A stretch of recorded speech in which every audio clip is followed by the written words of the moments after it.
sped up. This next bit, the footage is sped up because the horn cover and the horn bracket are an easy job to work with.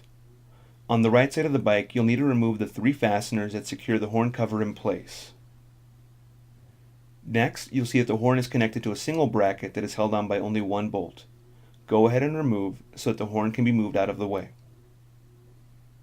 Now, what we're trying to show you here is the area that you'll have to maneuver the wires through and the location of the front injector's harness.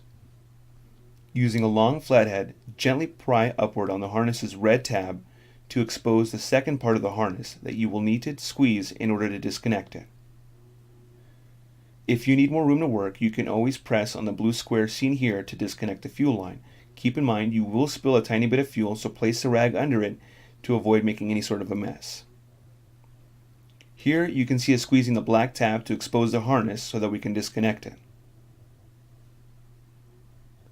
As seen here, the pair of wires that have a green and blue wire will be connecting to the front injector's harness. You'll notice that the tools we've used to make the job much easier to do are called hemostats, and we recommend that even if you don't have large hands, that you invest in a long set of curved hemostats, as they will most likely come in handy for other jobs, and they're relatively cheap for roughly $5 from your local Harbor Freight or hardware store. The angle here is hard to view, but we're connecting the matching ends from our unit to the matching ends of the harness so they can be connected to ours, creating a daisy chain. Next, you'll want to fish the rear wires through.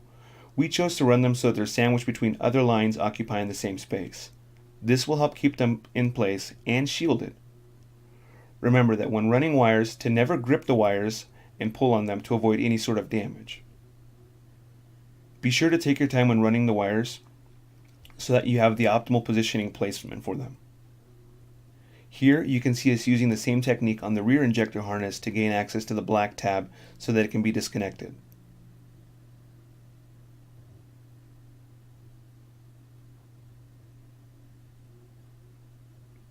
If you have a hard time accessing the tabs, keep in mind that the injector harness can be pivoted slightly to make it much easier to reach. During the install, one harness got snagged on something from the motor, bending the tab.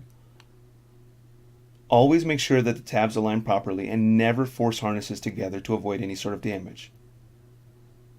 Moving on to the rear injector harness, you'll follow the same steps as on the front injector harness and connect the matching ends together.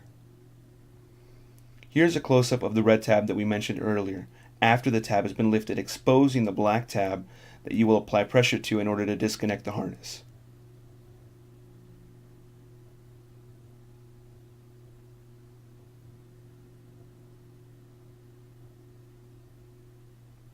Here you see us routing the ground to the ground on the frame. You will want to remove the bolt and place our ground under the existing ground wire there, and then tighten the bolt back down.